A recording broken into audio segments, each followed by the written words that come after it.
Hello everyone. In this video, we'll see how to manage products on your online store. To manage products, go to Product and click Products. This will give you the list of products that are currently added on your online store. To go to the next page, scroll down and click on the respective page number. To find a product, click on Search Products. This brings the search box where you can search products on a number of options. If I want to search a product where the name of the product contains shoes, then I can give shoes in product name and click search.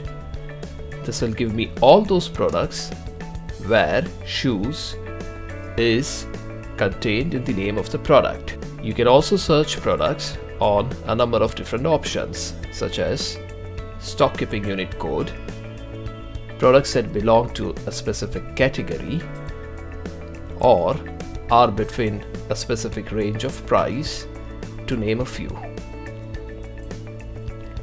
To edit a product, click on the pencil icon. This opens the edit product in a new window. Make the required changes and then click Save.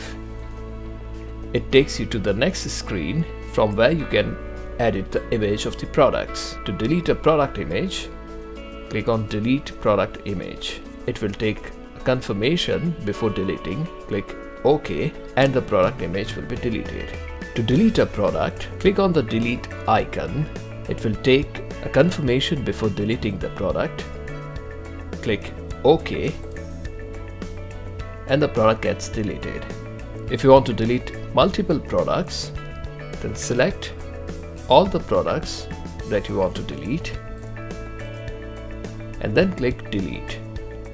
It will take a confirmation. If you want to delete, click OK and the products will be deleted. To quickly disable a product from your store, click on the deactivate button.